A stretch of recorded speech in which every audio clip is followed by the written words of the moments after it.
the whole mood of fashion photography. Before him, every model posed.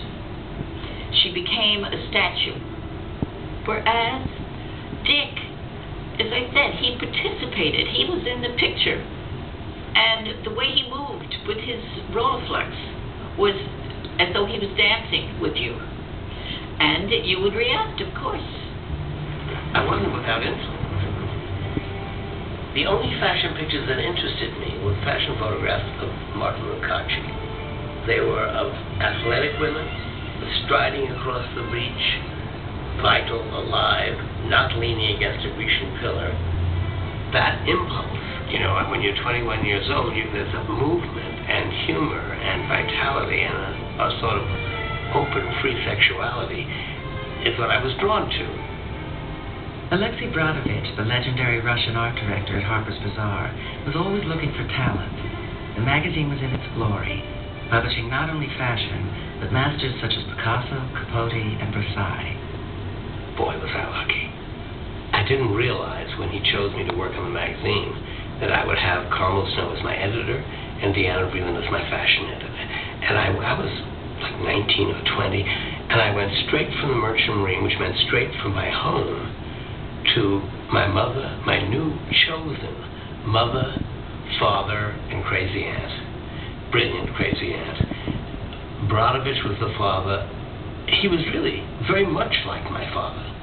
Very withdrawn and disciplined and very strong values.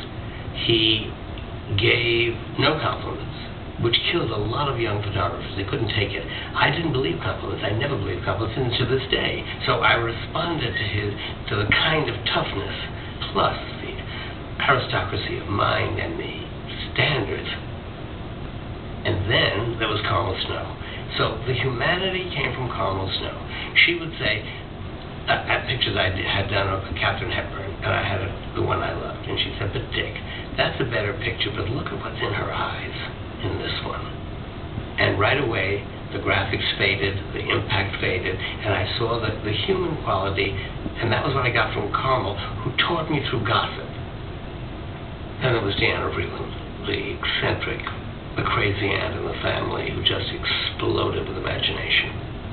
Instead of saying, "Do this, we need that in the issue," she'd tell an anecdote.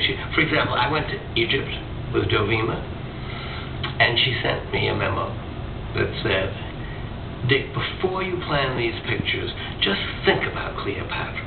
Think about those hot nights. She's walking on the roof. Everybody is so old. And she's this young, beautiful girl pacing that roof." She just sort of threw your way of thinking because of her erudition and because of her imagination and her, again, the addiction to perfection of those three people. And that's why those pictures hold.